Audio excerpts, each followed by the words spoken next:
Today we got another Paul McCartney piano performance. And as usual, he's like, I'm not really a piano player, but I won't let that little detail stop me from recording an awesome piano part. Because I'm Paul McCartney and I'm a musical genius. And he really is. So let's see what we can learn from The Long and Winding Road.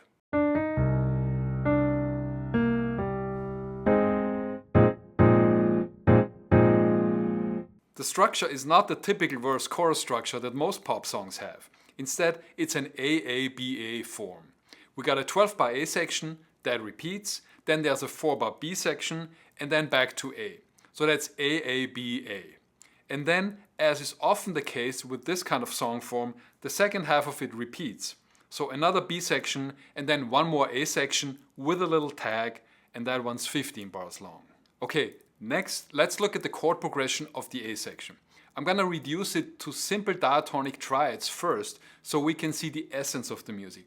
And then I'll show you how he uses more complex harmonic language and melodic content to make things more interesting. We're in the key of E flat major, and we start on C minor for one bar, then B flat, then E flat and A flat. In bar 5, we stay on A flat for 2 beats, and then we go to G minor for beats 3 and 4. Bar 6 is C minor again, and then we got F minor and B flat resolving to E flat in bar 8. And then bars 5 through 8 just repeat. Okay, now let's look at the actual piano part and all the things he does to make the music more interesting. In bar 1 of the A section, he doesn't play a full chord. Instead, he doubles the vocal melody. What does that look like? A C minor 9 shape, right? If I drop that E flat down an octave, I get this. Straight up C minor 9. Okay, here's what happens next in the right hand. Earlier I said that the chord in bar 2 is the 5 chord, B flat. So why is he playing an A flat chord? Well, let me show you.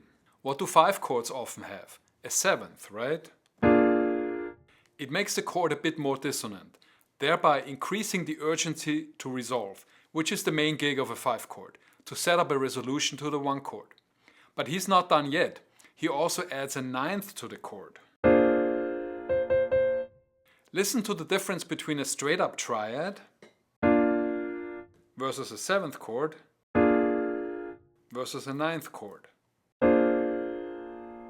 Each extra note adds harmonic complexity, but he still isn't done. He also replaces the 3rd with the 4th. We call that a suspension because it creates more suspense. So now if we move that E flat up an octave, we get this. If we then double the A flat an octave higher as well, we get this. And there's our A flat triad in the right hand. If we add the B flat and F in the left hand, there you have it, a beautiful B flat 9 sus4 voicing. So here are the first 2 bars of the A section. Note that the band joins him on the syncopated rhythm in bar 2.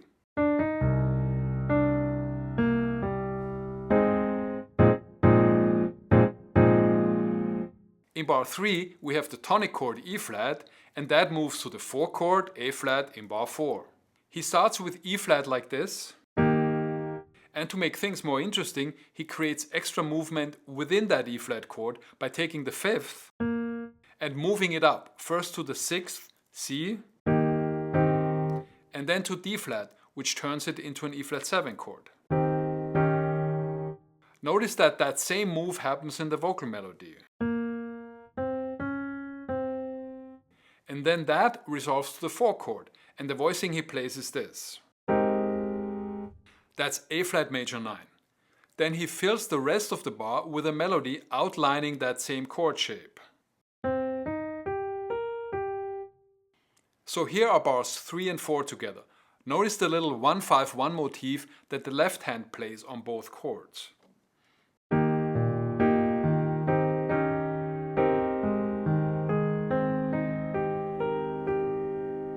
Alright, now we're in the second 4-bar phrase. First, the harmony changes from that fancy A flat major 9 chord to a straight up A flat major triad.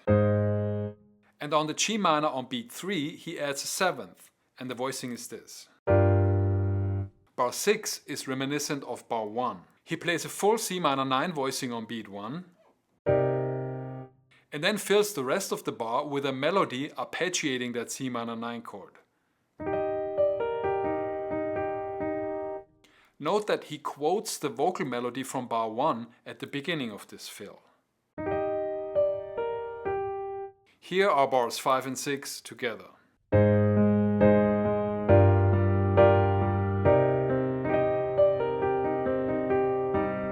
Next, we got a 2-5-1 progression in the tonic key E flat. He adds a 7th to the F minor, and then a 7th and a 9th to the B flat. So after hearing F minor 7 to B flat 9, one would expect a resolution to E flat or maybe E flat major 7. Instead, we get this. So it is an E flat chord, but it doesn't feel like a resolution because it's an E flat 9 sus 4, which keeps the momentum going. Note that this is the same chord quality and a very similar voicing as the B flat 9 sus 4 in bar 2. And it's the 5th, 9th chord we're hearing, after C minor 9, B flat 9 sus 4, A flat major 9, and B flat 9. On beat 4, he resolves to a regular E flat 7. Here are bars 7 and 8 together.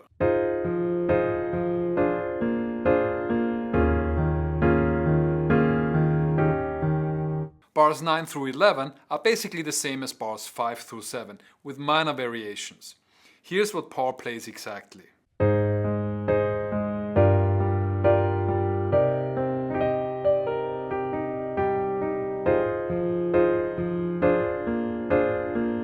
And finally, in bar 12 we get a proper resolution to the tonic chord E flat. And at the very end of the bar he plays a pickup note into the next A section. Okay, now let me play the entire A section so you can hear everything in context.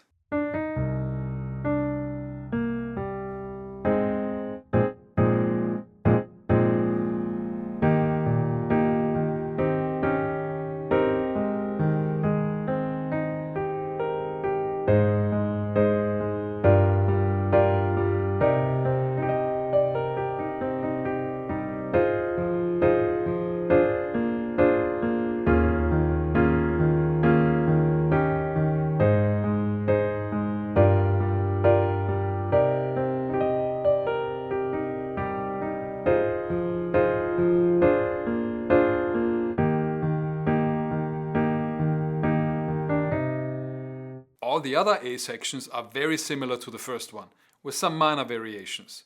You can check them out on the PDF of my transcription that I've linked to below.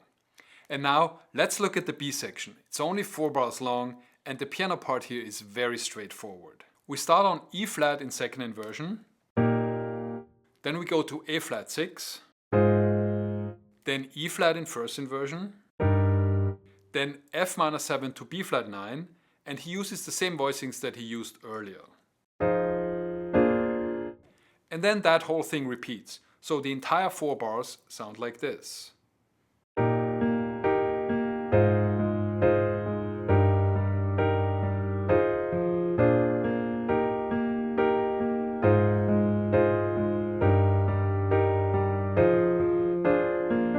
And that's it for the B section. Now the only thing left to talk about is the extension of the last A section at the end of the song. In bar 12, where all the other A sections resolve to the tonic chord, he instead quotes the opening 2 bars of the song.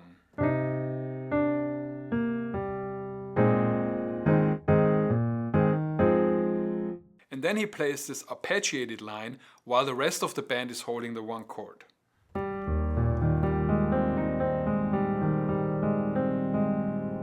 And then he caps it off with the final E flat chord.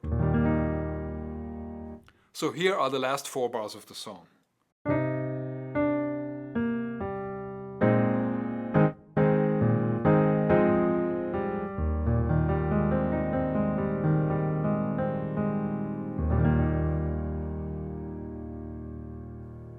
And that's it for today. Like and subscribe if you've enjoyed the video, and I'll see you next time. Peace.